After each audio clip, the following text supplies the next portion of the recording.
Welcome to JMO at Josh and Joe. It is Tuesday, April 26th. April 26th. And the Nets are in big trouble. Bum, bum, bum, bum. Yeah, we got to figure that out because I don't want to take away from Boston because Boston is very, very good. They're a very good, sound team on both sides of the ball.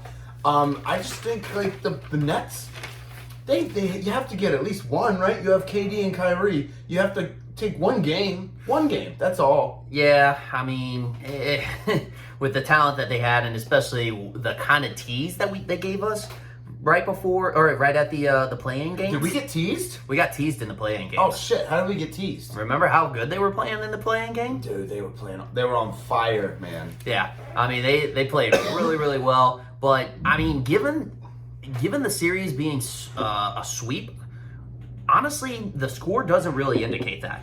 And I'll tell you why. Here's the scores that for games, let's put it games 2, 3, and 4. 114 to 107, 109 103, and 116 to 112. And then the other game was, I want to say it was like a 2-point game as well, the first game. This was this was a beatdown. No, what I'm saying is no. I mean, no game was greater than a 7 points difference. I mean, we've seen playoff games that have been blowouts in the past. Like, right. I mean, but for an actual sweep, no game going over a 7-point differential, I don't know. I mean, they still played them close. Now, granted, they got swept. Yeah, they did get swept. So, like, I mean, I guess you can, like, nitpick it and dissect it, the series, however you want. I mean, obviously, Brooklyn Nets fans are probably going to do that. They're in the lab right now just like, oh, well, in Game 3, third quarter, minute 5:44, KD just dunked it in the basketball, and it looked awesome. Like, they're going to, you got to do, as a sports fan, you got to do that. Like, you know, when the Saints were shit without Drew Brees, the only way you can watch them the next year is if you made up some reason why they were going to be good. Like, you have to convince yourself that they're going to win. Otherwise, watching your teams is just going to be, it's going to be the worst. It's how I imagine Detroit fans watch the Lions. You know, it's just like you can't. They somehow have to figure out a way that they are going to convince themselves that they're going to win. They have to.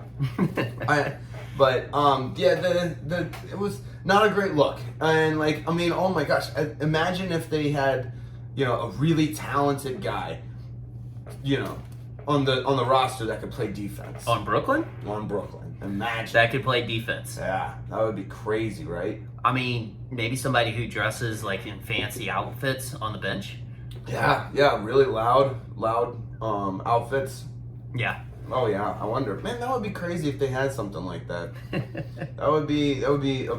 Dude, he saw like. I don't. Is he hurt or? Were you about to say he sucks? He does suck. Like, I'm talking like it just seems like as a human being, it just like sucks to be a teammate with him. Like, you know what I was thinking? I was thinking I would rather have somebody who like plays and afterwards gives that excuse of like, oh, I was playing hurt, rather than somebody who just doesn't play because he's this lingering injury that he doesn't get over. Like, I would rather somebody be on the court and just give me that excuse. Right. Like, he has the perfect excuse right now. He can just be like, oh, I'm playing hurt. I'm hurt. That's why I can't shoot the ball. Yeah. No, Ben, you just can't shoot the ball. You just can't. You just have no idea how to play the game of the most important part of basketball.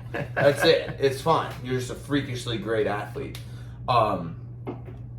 Shit. What was I gonna say? I don't know what they're going to do. I don't know if Steve Nash is it. I don't know if... Well, let's put it this way. They have came out and said that Steve Nash is not going to be the fall guy. He's not going to be the fall guy. That's because KD thinks he's fine. KD says he's fine. Yeah, KD is... he's elevating himself into the LeBron James general manager role of teams. Gotcha. Oh, nice. He's taking a page out of LeBron James's book. I love it. I love it. Yeah. No, and back to Ben Simmons. I don't care if you like NBA players or any professional athletes can have an attitude. I don't give a shit. If you like, just play the fucking game. You know what I'm saying? Like Kyrie, like, you know, just talking shit to the fans and stuff, or like Kevin Durant bitching on Twitter or something. Like, I don't give a shit. like everybody's got their fucking problems and everybody's got their their adjustments they need to be made to their attitudes. Just play the fucking game, man. Like give me some type of effort. That's all I get. That's all I care about. That's all I want, you know. And Ben Simmons is just sitting on the fuck. I'm ashamed to call him like a guy from LSU. Like, you know, when people say, "Where did you go to college?" I don't say anything. I don't want to say anything. Yeah, no, you know, it's just like not. I'm ashamed. Yeah, it's like fuck, dude. Yeah, no, he's I definitely do not take ownership of him at all. Yeah, fuck that. That's like the only LSU guy I'll ever, and it's weird because he's so fucking talented. Yeah, he was the #1 pick. Yeah, absolutely. Right. Now, if he starts playing well and finds a shot and, you know, wins a couple of rings, then we'll jump back on that I'm train. going to jump back on him. But right now, I am not. I'm absolutely not going to say, you know, where he went to college. Yeah. Speaking of which, I think we should start a game show. And where did he go to college? Where did he go to college? Yeah. Okay. Yeah, just where did he go to college? I mean, we could figure out a different name for it, but fuck, man, I think that'd be fun. Everybody loves playing that game. Every time I'm out at the bar or something, I'm like, oh, hey, you know where he went to college? You know, the guys I'm talking sports with, they're all like, they you know, go into overdrive trying to think of where they went to college. Yeah, and it's cool. It's fun whenever you guess it right. You know, it's like, oh, where did Adrian Peterson go to college? You know, and I'm just Oklahoma. Like, Oklahoma. It's great, and it feels good. It feels good. So I think we should try that. I was just gonna go kind of by series. So we'll talk about the Nets Celtics series first, and then we'll go through the East, and then we'll go in the West. Go to the East and to the West. Yeah. Okay. Like you were singing that song, I think. Yeah. Yeah. It was a Justin Timberlake song. I don't remember what it was.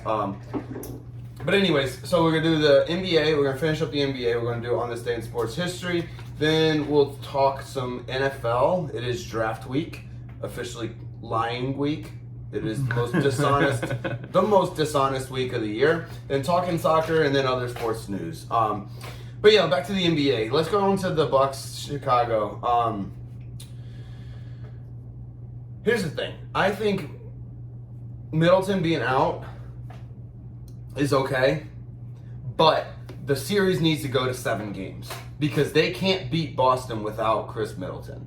So, like they said, he's going to be out for the entire series. I think it's more of a timeline thing. Entire next series? No. He's out for this series. Sorry, with Chicago. The rest of this series with Chicago, okay. And I think they said it was going to be like a 2-week, and then they'll readjust. So he needs this series. Or Milwaukee needs this series to go to 7 games. They want to because I think they're going to still beat Chicago. I see your logic here. They need the time that he's on the bench. They need to give him enough time to heal before they start with Boston. Because, like I said, I don't think they may win 1 game without Chris Middleton against Boston. So you're saying quickly go to 3 games and then throw the next 2 games. Mm-hmm. Okay. Yeah. So anybody who's betting out there, that's exactly Milwaukee's strategy now. I think that's what.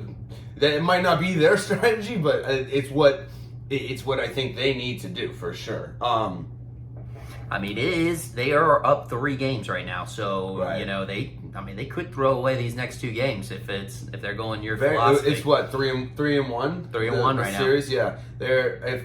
If they just throw the next 2 games and then have a game 7, that'll give them an extra week, right? It's got to be an extra week for 3 games. For an extra 3 games, yeah. It's an extra week. It's pretty much a week. Because I don't think they start the series until do they kind of base it on how the other series go? If they beat them 4-0, do they wait, or do they just start the next series? They have to wait until the next opponent finishes their So series. whenever the next opponent finishes, then they start. So if both opponents go 4-0, they'll just go ahead and start. Start the next series. Okay, I didn't know if that's how it worked or not. I just figured that's how I believe that's how it goes, but I could be wrong. Right. I don't know how that would work.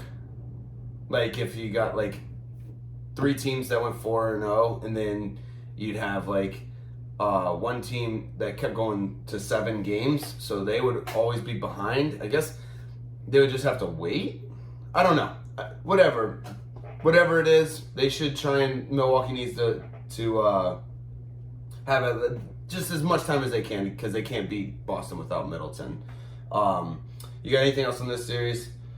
That's about it. Cool. The next one I have, just kudos to Toronto for sticking around longer than I expected them to. What's the series? I think the series is what? 3-2? 3-2, yeah. Actually, they basically 76ers went up 3-0, which was quite crazy. Some of those moments that we had in that series. Did they just take their foot off the gas, or Toronto got pissed off? Because I know Pascal Siakam was fucking livid the first couple of games. Yeah, no, he was. They were pretty ticked off, but also like that game 3, Joel Embiid had that sick turnaround 180 3-point shot to win in overtime. Oh yeah, that was insane. That was nuts. Honestly, just going through that, basically, they were trying to run down the clock. There was 2 seconds in between the clock and the shot clock, and Joel Embiid is holding it from the 3-point line, just kind of waiting, checking out the defense, checking out where his offensive players are, and I forgot who it was that was guarding him. The other guy that looks like Siakam, the other lanky guy. Yeah, I know who you're talking about. He knocks it out, and basically Joel Embiid goes and grabs it right at the corner of like the half-point line and the out-of-bounds line.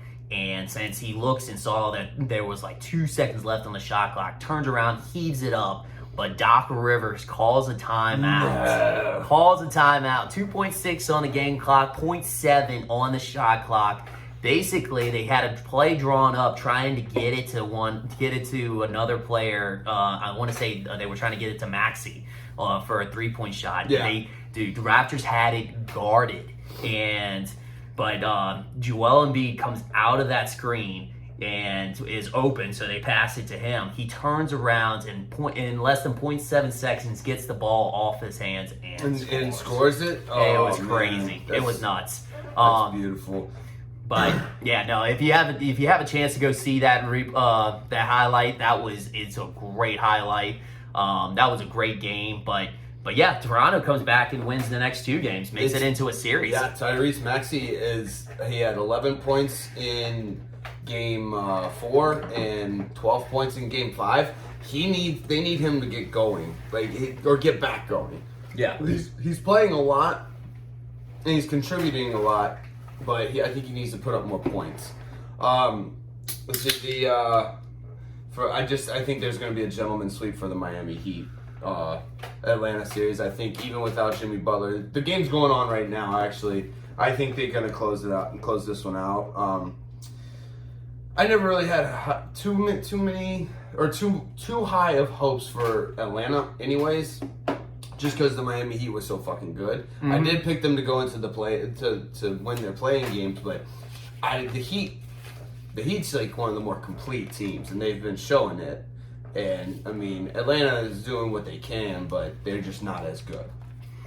No, Miami's a good complete team, and like you said, no, they've been doing good. Atlanta's been holding on their own, but for the most part, I don't know. I can see Miami just taking it. Yeah. Taking the series. I think it's going to happen tonight. So let's go to the West. We're going to start off with our fucking Pelicans because fuck yes. This is a pesky, scrappy little team that does not give up. They will not give up. Yes, I get it. Devin Booker's out. Injuries fucking happen, especially in the NBA. So I'm not apologizing for winning with Phoenix not having Devin Booker. It is awesome to watch this team, though. They bounce back, man, and they're scrappy as fuck. Yeah, no, that's the best way to put it. Yeah, no, basically in game 2, Devin Booker got injured with that grade 1 hamstring strain, but actually New Orleans still was able to take that game. Which I guess it was because kind of a little bit of Devin Booker getting out being ruled out for the rest of that game, and Brandon Ingram has been on fire. On fire. I mean, his stat line for points has been 37, 34, and 30 in the last 3 games.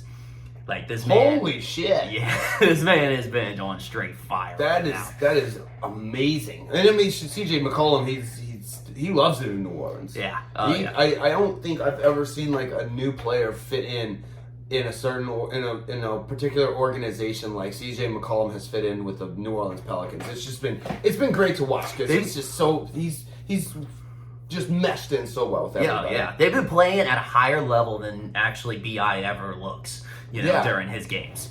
Yes. Like I mean, as high as he looks, they've been playing on such a higher level. Yeah. But yeah, no. What was the other thing? I don't know. Did you notice the Devin Booker fist bump to the baby? No. When he fell into the sideline? Yeah. So he fist bumped the baby? Yeah, the baby, or let's put it this way, the parent kind of held him over, and the baby gave a little fist bump to Devin Booker, and then there's a picture with like some girl on the sideline witnessing it, and she like basically her facial expressions is saying that she just creamed in her pants. But, so yeah, no, that was fun. It was a good moment. And then what's the other thing about this?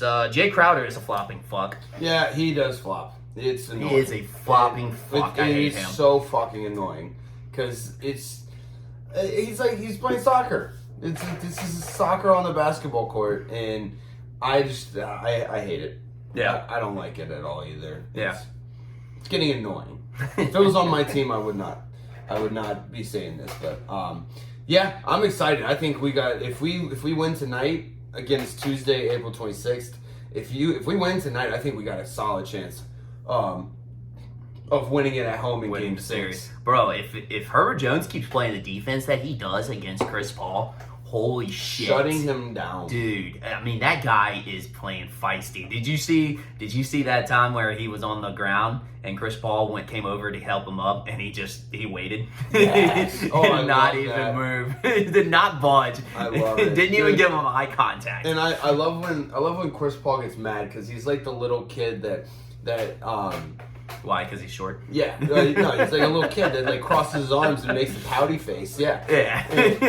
Because he does. I get it. He's like 6 foot. He's like 6'1" or 6 something. That's stretching it.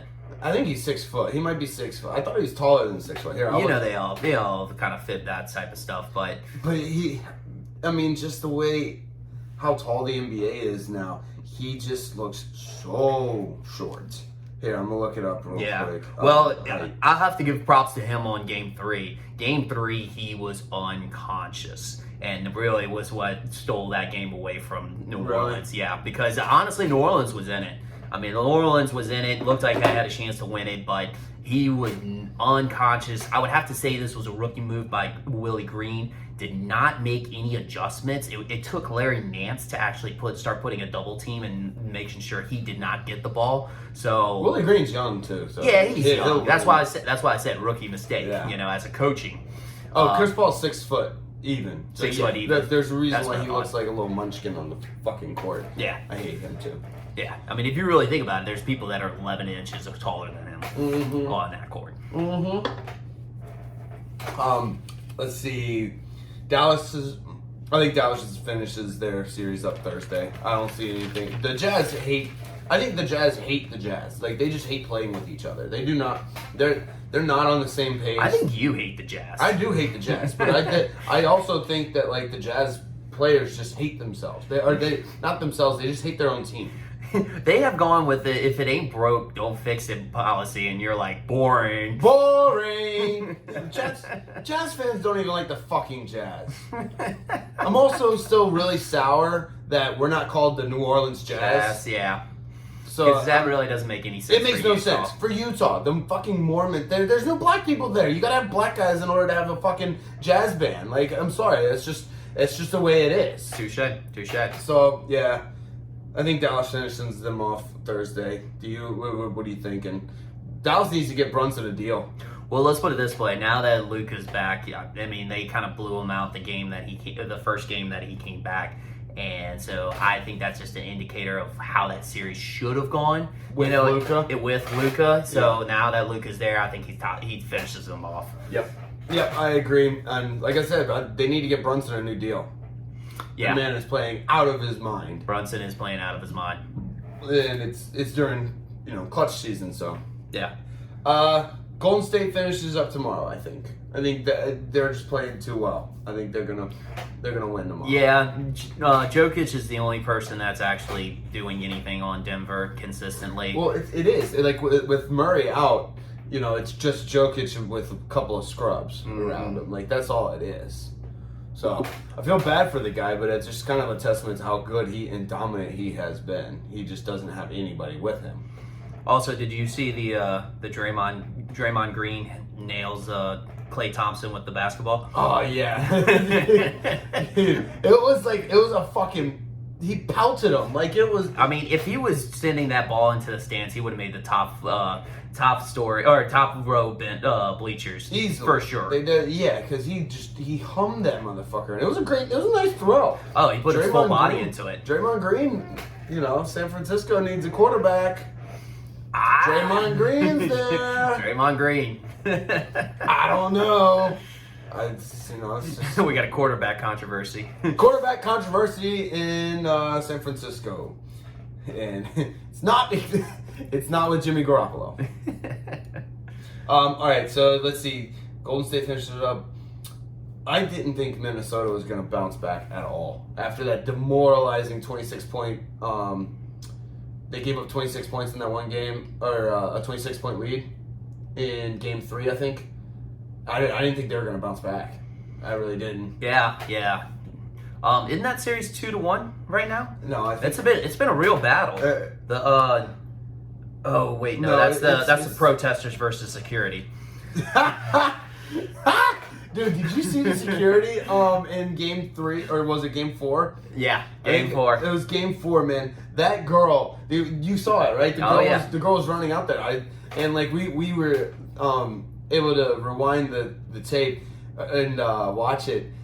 She got maybe 2 steps and then just got rifled onto the floor. Like, I'm talking like this guy just dove and just tackled the shit. It was perfect form tackle. That security guard sniped her. Sniped her, dude. Just sniped her down, and basically saw it the whole time coming. Like he was ready for it. I mean, let's put it this way. I mean, you've already had twice in two different occasions. 2 different games where protesters have already made their thing. He was ready. Like I said, I think he brought this series back 2-1.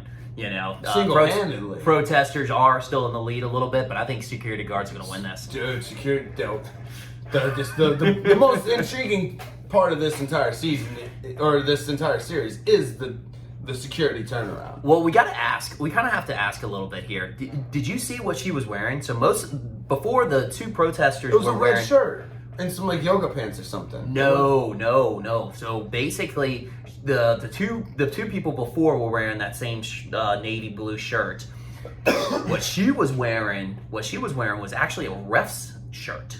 She just did not take off her overcoat. It was under. She had a referee outfit on. So basically, she was trying to disguise herself into the game. It would have been interesting how long she would have stayed on the court. Well, why didn't she take her?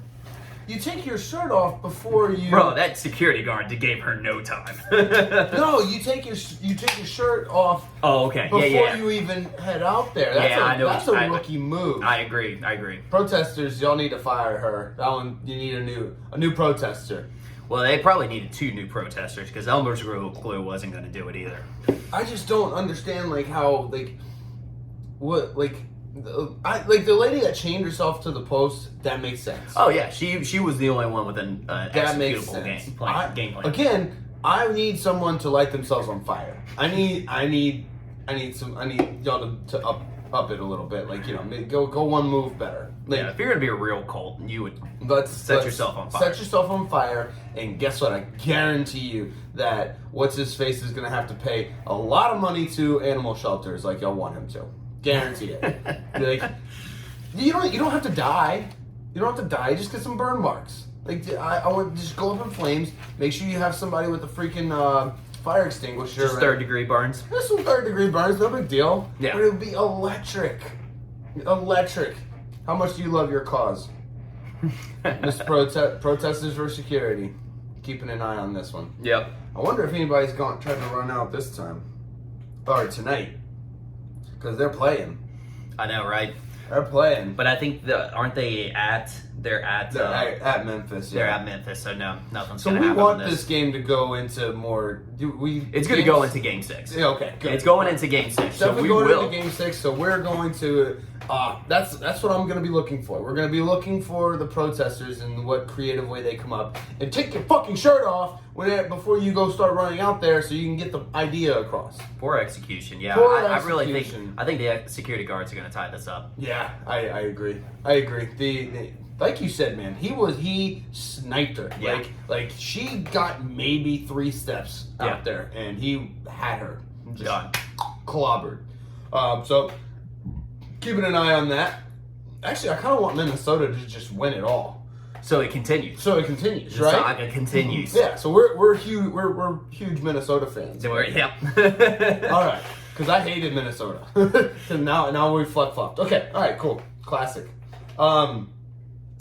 But so I was looking at all the NBA, all the series, and it's kind of like been like a classic NBA first round playoffs, you know? It's been pretty good. I mean, there hasn't been too many blowouts except for Brooklyn and Boston.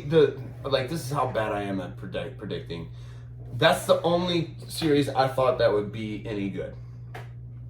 Yes, right? We actually did have that take that didn't really age very well. No, it did not age very well. No. The one series I thought, one of the series I thought that was going to be a blowout was the New Orleans one. It ends up being like, this one's actually really good.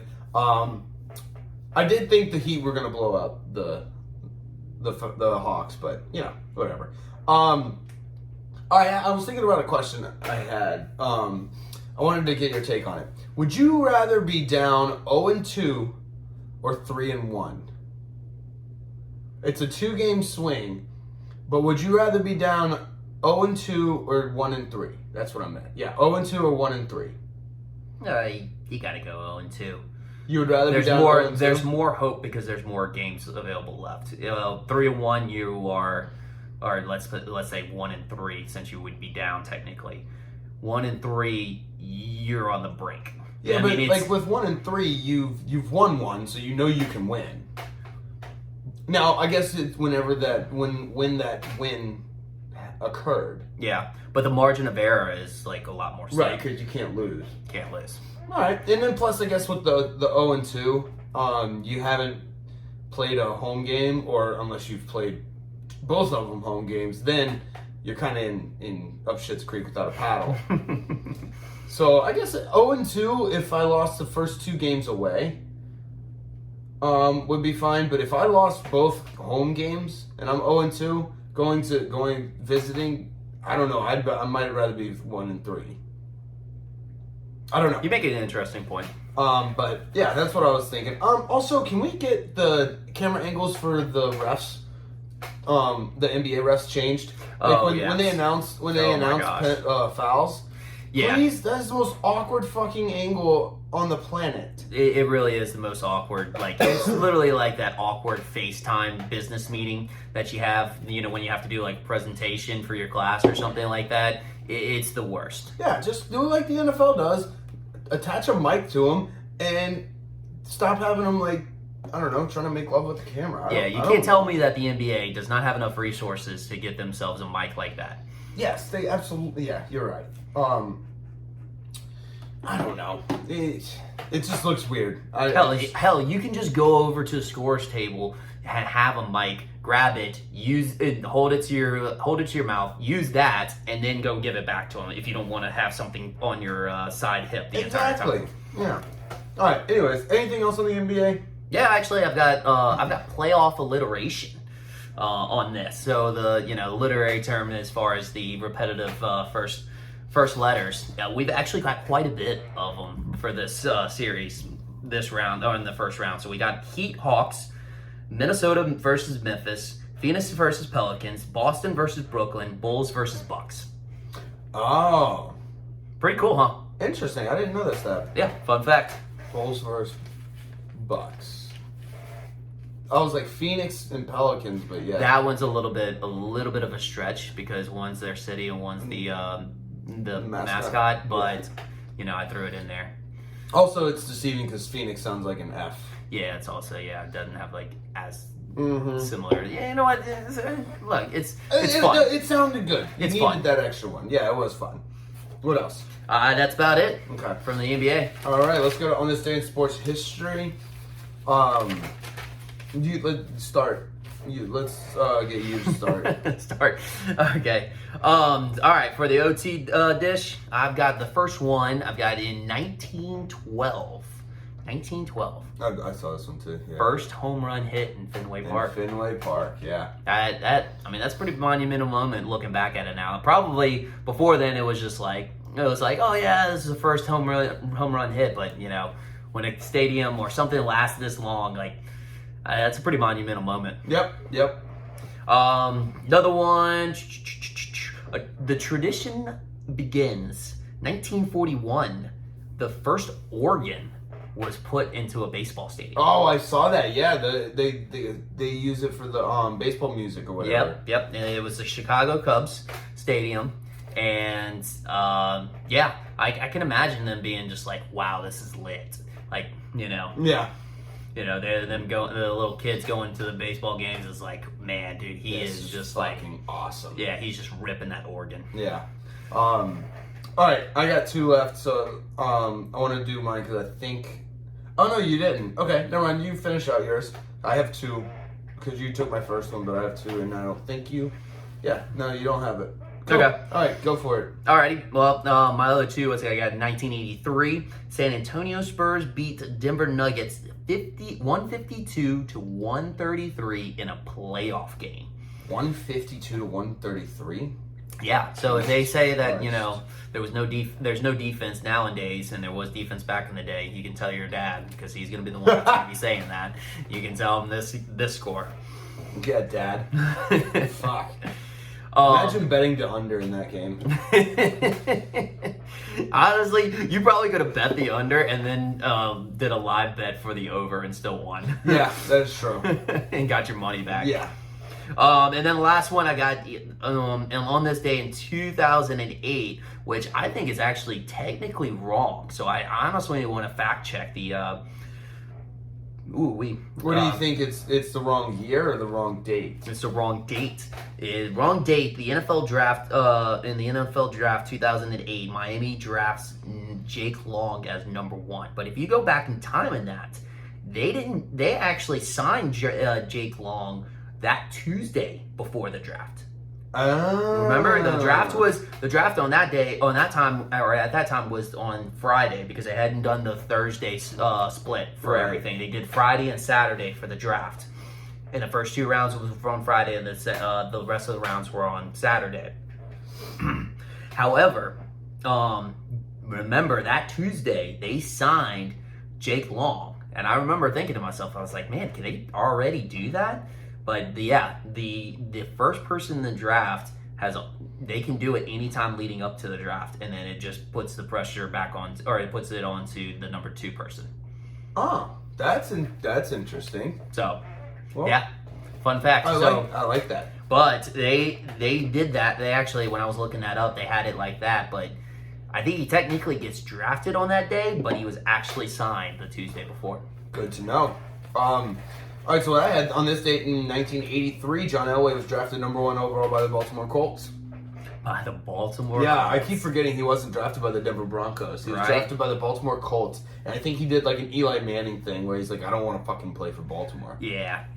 And then this was my favorite. It's not really sports related, but in this date in 1989, Mike Tyson got a speeding ticket for a drag race in his Lamborghini in Albany, New York. Hey, I mean that's a sports thing. I mean, Yeah, he plays sports, right? Hey, that's NASCAR. That's NASCAR. That's a real NASCAR right there. It is a nice car. It's a Lamborghini. Yeah, I thought that one was funny, so I had to add that one in. All right, let's go.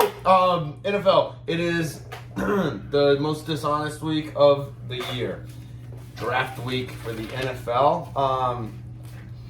Dude, you know what I've noticed? What's up? I think most people want to move down. This is how bad this is how you know that the draft is insanely bad. Because more teams want to trade down than teams want to trade up. I saw that. I was looking around. Most the teams that want to trade, most of them want to trade down. No, and they just can't. Yeah, but are they saying they want to trade down? That's what but I actually believe them this time. Oh, you do believe them? Yes. See, this is one of those smoke screens that I don't think is an actual smoke screen. I actually think this is true. But I can't wait the next couple of days to hear what people are going to say. Like, just any of the smoke clouds that they throw out there, the smoke screens that they use. I'm excited. I'm pretty pumped. I fucking love Draft Week. Yeah. No, it's fun. Actually, this is one of the more fun times that I have with the sport in the year. Is the off season. Yeah, you're a big off season guy. I love the off season. I mean, it's the way that the teams come together. You start kind of picturing how the season's going to play out. You know what? And like the deals and transactions that they do, they're always fascinates me. So shady shit. Yeah, there's some shady shit that goes on. There's just some, there's some good. So you were probably deals. You were probably creaming your pants this entire off season because this has been one of the best off seasons we've ever seen in the absolutely, NFL. Absolutely. Yeah, and then you got the whole draft process where I'm a big college football fan, so basically I'm seeing these guys starting to show off their stuff. Yeah. So yeah, no, I don't know, I love it. I'm pumped. We gave you Joe gave you his draft analysis last week. So what we'll do is we'll just do a recap of the. Do you have anything different? I did have a little bit of some fun facts that I didn't get to last week. If you remember. Okay. Yeah, let's go. But roll them off. Okay. Yeah. So basically, we got fastest player for this draft coming up is the wide receiver is Tyquan Thornton. Ran a 4.28 from Baylor, and his teammate is the fastest cornerback when the fastest player in the draft, Kalon Barnes, cornerback, 4.23 out of Baylor. Dude, we got to drug test the Baylor players. Yeah, well, we got to fucking drug test them. That's so fast. That's a lot of speed. A lot of speed from one organization. And I was going to say that was maybe Dave Aranda just loving the speed, but actually I think these players were recruited by Matt Rule. Yeah. So, yeah, no, definitely drug test them if Matt Rule was, Fucking, that's insanely fast. Mm-hmm. I don't know how I think we're just evolving. Like, human beings are just evolving. We're just fast now. We're just getting so fast. But, I mean, I shouldn't say we, like just humans in general. Yeah, because we're not fast. We're not fast. Yeah. Never claimed to be. All right. I also did get my under the radar prospects as well. Okay. So I got a couple of different positions. I think my quarterback position, I've got Billy Zapp. Yeah, I like that one. Who actually, he broke the record for the most touchdowns and most yards thrown in a single season. He actually broke Joe Burrow's record. And he also scored a 35, which is the highest score out of all quarterbacks in the Wonderlic test. For this draft? For this draft. Oh, okay, gotcha. So he's the smartest quarterback in the draft? Yep. Gotcha. So basically, I'm predicting he's the next Ryan Fitzpatrick. Dope. Yeah. I love it. God, I hope he grows his beard out. Yes, exactly. Also, I have Matt Corral as a under the radar prospect. I don't think he's going to get the credit that he deserves as far as being a number in the first round, but I think he's up there with Pickett and Willis as far as production goes. I agree with that one. Running backs, I got two of them as well. I've got James Cook, who's probably more of the popular one that people know of. He was actually at Georgia. Had a kind of a low workload coming out, because he shared the carries with Zamir White over in Georgia. Yeah. But ultra talented, younger brother of Dalvin Cook. Honestly, I think he can, if he gets to the right situation, I think he can thrive and have a good NFL career. The other guy I got is Pierre Strong, Jr. out of South Dakota State. This guy is quick. I love the name Pierre. Yeah. It reminds me of Pierre Thomas. It does. It's a very perfect, very fitting running back name for sure. But he is very, very fast, got an explosive first burst. people really, really do love him. I think he's going to be an underrated, under the radar prospect. I got 2 wide receivers. George Pickens, who's also another Georgia prospect. And honestly, the word is around about him is that nobody denies that he's probably the top, like a top 10 prospect in this draft. Really? Nobody denies it, but nobody wants to touch him because they're like, yeah, he's got attitude problems. Is he an attitude? Oh, he's got attitude issues. So he's literally has to go into the perfect situation, and he will thrive. But I think he's got the talent to do it for sure. And then the other guy I got is Jalen Tolbert, who is coming out of my school that I graduated from, University of South Alabama. Nice. He's 6'2", really quick, really great route runner. Honestly, great size, great speed, great hands. I honestly really could be a good pick out of this draft. And then also I got cornerback Kalen Barnes. Is an underrated prospect out of Baylor. I mean, speed kills, but I also do like the fact that Dave Aranda was the defensive coordinator last year and has produced out some big-time NFL defensive back talent. So yeah, you got to think that he's got it prepared well. So, but all right, and then we'll go into our Big Boy Award. Yeah. So this is the biggest prospect, which I thought was actually going to be Jordan Davis out of Georgia. 6'6", 341 pounds, defensive tackle, but I was mistaken because it was Daniel Faalele out of Minnesota, 6'8", 384 pound offensive lineman. Fucking huge. Ginormous. Fucking huge. So, huge. And then now for my favorite award is the Best Names Award. The best names? Or the D'Brickshaw Fergurson Award. Yes. That's my favorite. So, first we got Ahmad Sauce Gardner. My favorite, the Sauce. Yeah, a lot of people. Fucking Sauce. A lot of people know him because he's projected to be a top 5, top 10 prospect. I think he was like projected number 4, right? I mean, some people have him picking number 2 as to the Lions.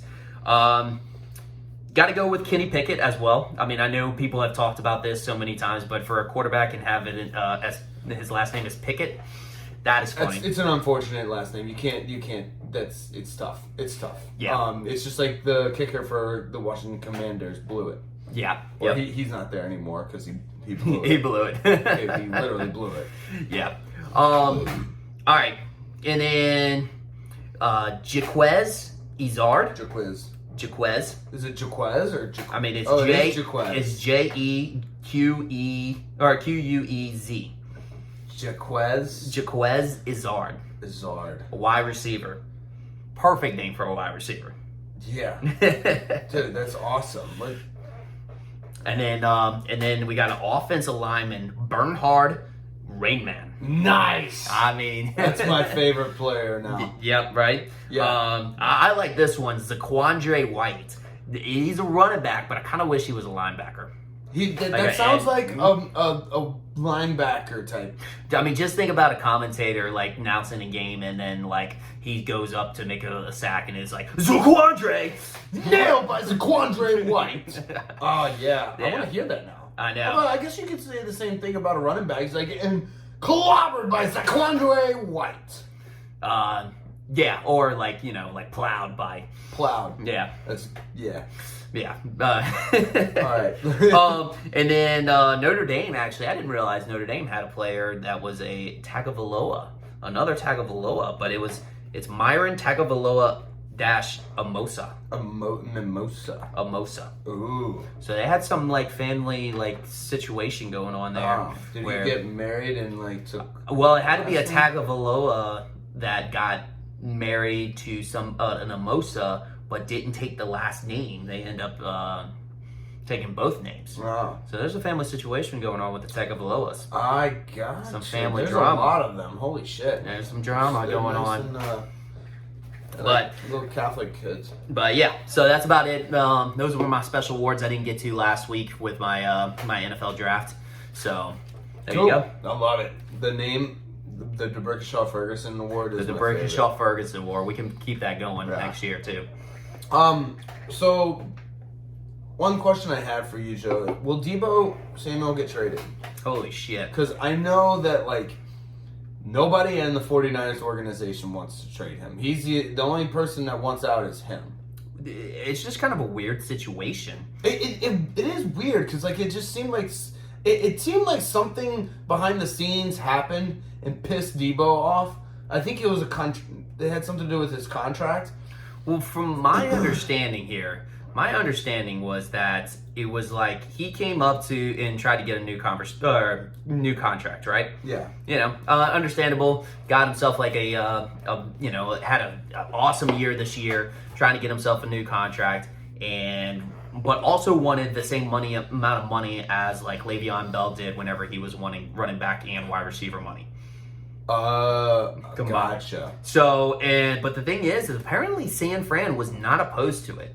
They were like, hey, yeah, we're not really opposed to giving you that money because we do think you are that awesome. That's what I'm saying. But we want to wait until next year to give it to you because you did it. You had this one great year, but all the other years you've been hurt. So we're just going to wait till next year. And he's like, trade me. Yeah. Okay. So that he just got offended. Yeah. But I mean, San Francisco, they hold all the cards, right? I mean, they're not gonna trade him. Fuck no, they're not gonna trade him, and he still has 1 year left on his contract. So Yeah. like now it's just like, do you deal with a pissed off Debo Samuel? Yeah, actually, I think he might play better. Yeah, I mean, well, that's if he goes onto the field, but we'll see. Yeah, that's the thing, man. With the wide receivers, like, you can be one of the top wide receivers in the league, but they can also just drop you. There's going to be more wide receivers. Well, the amount of talent that's getting pumped out in the college level right now for wide receivers, that's what they're doing. Right. I'm surprised that these wide receivers have gotten the contracts that they have. I don't think, like, they're definitely worth it for sure, because like the players like Devontae Adams are worth every penny of the contract that they get. I think you got to blame coaches on this. I think the coaches with these new offensive philosophies are trying to get as much wide receivers as they can, so they're putting the value on these wide receivers to these GMs. That is like, oh, I love this guy, I need him here. I have to have like 5,000 wide receivers. Cliff Kingsbury. But yeah, so so that's upping the value on these wide receivers, and I think some of these franchises would be like, that's why some of these franchises are parting ways with their wide receivers, like Kansas City and Packers. Yeah, because it's like, hey, look, no, I don't. I can find like three decent wide receivers in the draft, or my quarterback makes you. Yes, that's also true. Speaking of the 49ers, they changed their jerseys up. They got the 3 stripes on the sleeve.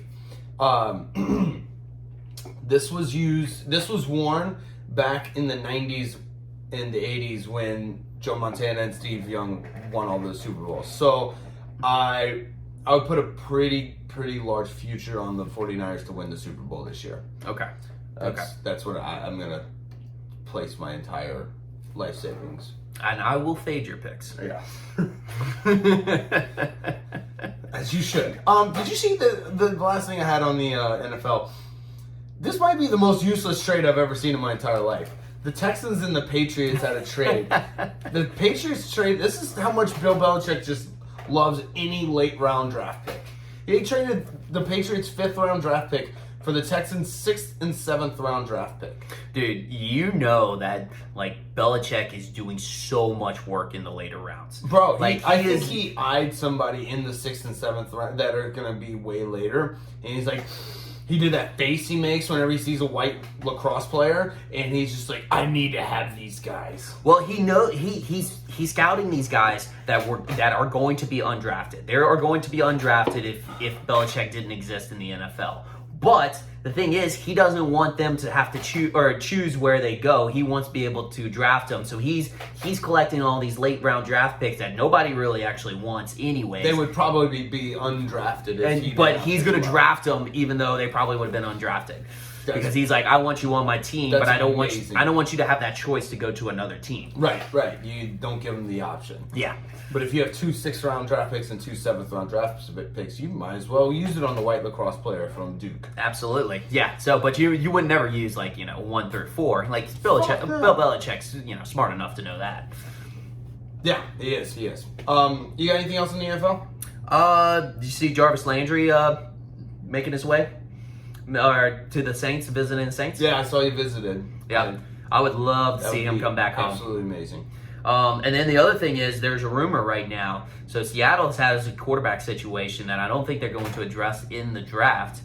And they're thinking about bringing on Gardner Minshew. Gardner Minshew? Gardner in Minshew. Seattle? Yes.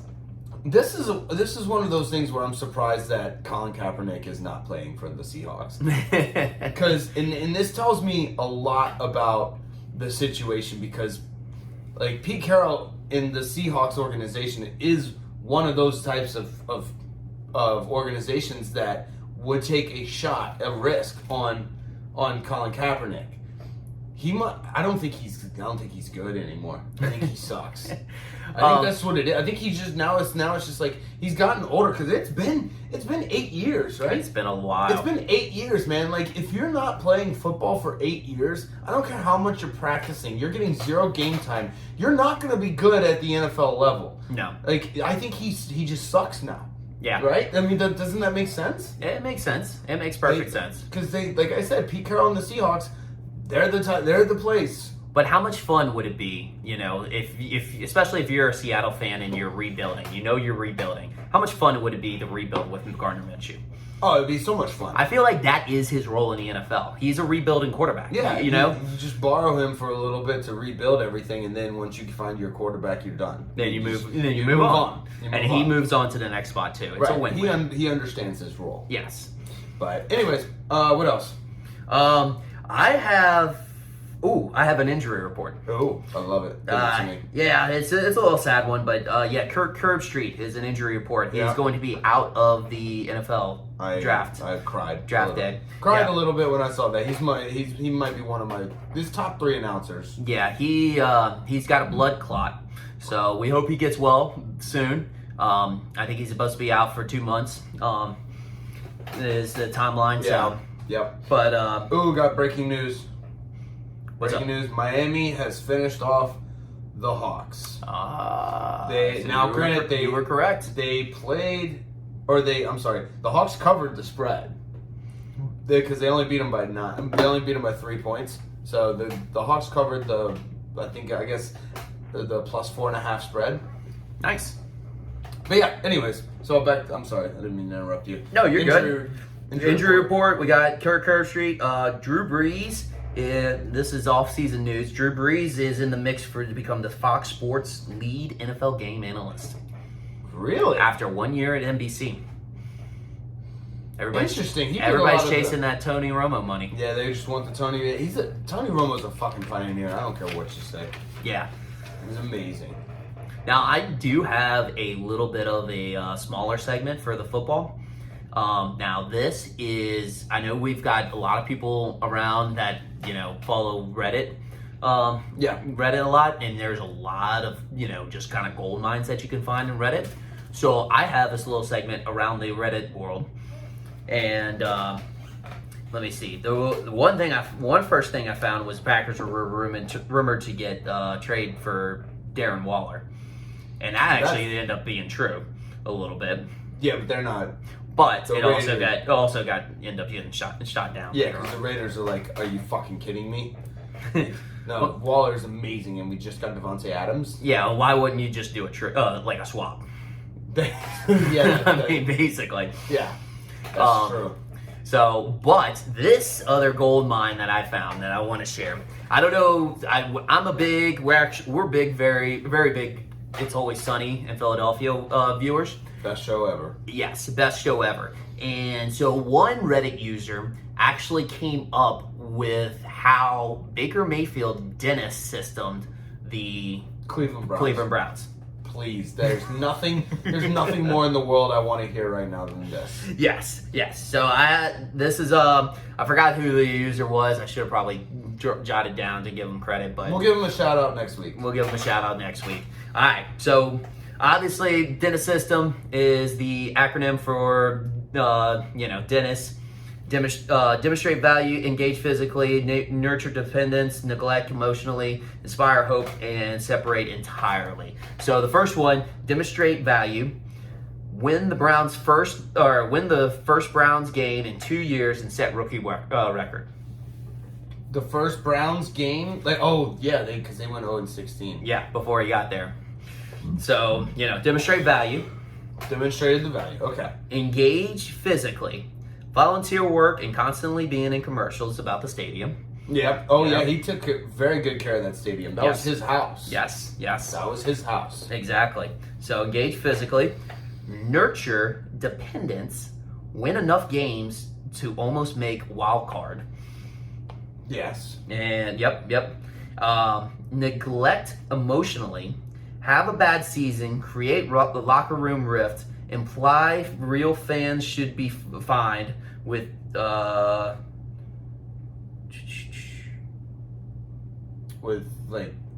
get fined by the league.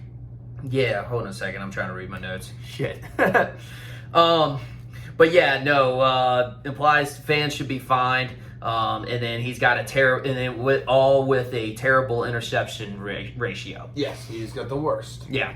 So, or no, they should be fine with his even though he had a terrible touchdown to interception ratio. Okay. Gotcha. And then you inspire hope though. Now, once you bring him down a little bit, you inspire hope. Beat the dog legs off of Pitt in the playoffs. Yep. Take the Chiefs to the last play of the game, Yep. and then separate entirely.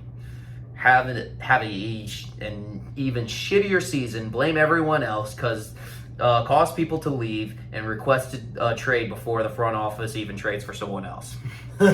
Yeah, he Dennis the Browns. Dennis the Browns. He Dennis the Browns. I love it. That's fun. That's fucking hilarious. Yeah, we need a shout out whoever did that. No Reddit user. Yep. What else you got? That's about it. All right. Let's go talking soccer. I don't know what's happening in soccer right now, but I do know this, that the Champions League, if you want me to, and most sports people to understand a sport that they don't really know very much about, just put everything in bracket form. Like, that's all I need. All I need is things to be put in bracket form. Once you put it in bracket form for me, I understand it now. Like, so what they did with the Champions League, I guess this is going to be for the win. Because it's now in my sports app that I use. It's in bracket form. So like Real Madrid, it was taking on Man City today. This is the semifinals. Okay. Man City won actually 3-4 or 4-3. Yeah. And then tomorrow is my team, Liverpool, versus that fucking Game of Thrones sexually transmitted disease. Oh, Valerial, yeah. Yeah. So they're playing, and then the winner of this game will take on Manchester City in the championship game for the Champions League, because it just loves champions. Champions. It's just champions. The pool of livers takes on the STDs, and I guess Man City beat the real fucking Madrid. The Real Madrid. Yeah. Well, but they don't have the They don't have the authenticator. So yeah. So they're frauds. Frauds. But I tell you what, I took a look and I could not believe whenever I saw Crystal Palace had a 0-0 match with Leeds United. Lead? I don't know if it was Leeds United. I might have put the wrong stuff down. Oh, but it was 0-0. It was 0-0. I can't believe that happened. People watch those games? Yeah. Also, there's 0 points. I figured out that it wasn't win, deaths, and losses. It's wins, losses, and draws. So like drop your jaws. Oh yeah. So they're not drawing pictures. Oh, I didn't even think about that. It just seems like they win, lose, or they just all like get together and paint a picture or something, or draw a picture. Yeah, could be. Do you know that there's like all the groups in the Premier League? There's A, B, C, D, E, F, H, G, H. Oh, really? I was kind of hoping you would actually. F you? Yeah. Yes, I was hoping that. That song has been it's so catchy, dude. Yeah. It just gets in my brain, and then I just start singing it. Yeah. They do. Interesting. And then the other thing is in the MLS, when I looked up the page on ESPN, the first article that I saw was everyone is chasing LA, and I was like, wow, there's actually not that much difference in the MLS and the NFL. They're chasing LA? Yeah. Area 1? No, LA, Los Angeles. Oh. I thought you said Area 1 is chasing LA. No, everyone else. Everyone is chasing LA. Oh, Jesus. Okay. I did not hear what you said. Yeah, no, that's true. I guess. The LA Galaxy, they used to have Zlatan Ibrahimovic, which he was the fucking man. Yeah. He was just, in his parting words to LA when he left were just, all they were was, "You're welcome." It was amazing. Right. You got anything on soccer? Yep. One last thing. Well, ready? Give it to me. Ready for me to bring some American politics to soccer? I can't wait.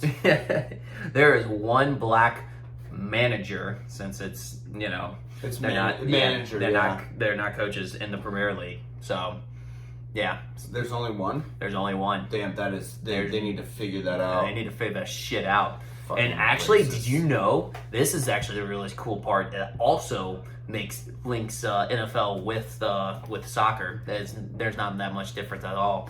But whenever a coach gets let go or a manager gets let go in the Premier League, it's called a sacking.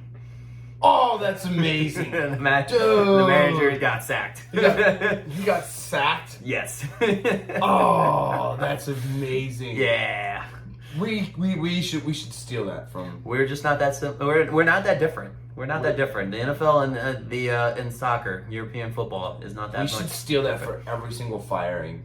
Yes, we do. Anytime if I become a manager of a place, I'm just gonna say you're sacked. The press conference. Yeah. We just sacked our coach. Sacked him 49 times. Yeah. That's pretty amazing. 49 times. And I just see some journalists be like, "You mean 49 million for his buyout deal?" No, we sacked him 49. We sacked him 49 times. All right, in other sports news, I just got a couple things. The NHL hockey playoffs are coming up. I'm pretty excited about that because my Pittsburgh Penguins are going to be there. The Mets are playing really, really well. They'll end up losing, but Max Scherzer is pitching out of his mind right now. And the last thing I had was, I think we had a good idea. We need to bring back like chariot racing. Oh yeah, we need to bring back some chariot racing. Bring back chariot racing. That was a lot better than how badass was that? Horse races or anything. Like I think people would watch that shit. Yeah. Like if you just had like the old school like Egyptian chariots, and you just like put them in a ring. What did they call it? Like a track? Yeah, and just do a track like the Kentucky Derby, and just have them go around a bunch of times, and then definitely gotta have a lot more space. A lot more space, because you know what? That will emphasize all the wrecks, because that's going to be the best part. Oh yeah, the wrecks are going to be the best. Gonna be legendary. Yes, and then just get these big old coliseums to host them. Bro, we gotta like reinvent the Coliseum for Yes. these things. Oh, that would be so sick. Bro, you can even have fans in the center aisle. Oh yeah, that would be dope. It'd be like fucking NASCAR, just Egyptian style. Dude, people get fucking toasty. Love it. You got anything else, bud? Besides Jay Wright retiring, he's looking for an NBA. An NBA job. Yeah, You think so? I guarantee he's looking for an NBA job. All right, we'll have to see. That's my call. That's just my opinion, dude. But That's your opinion. anyways, all right. We'll see y'all next week. Love you. Later.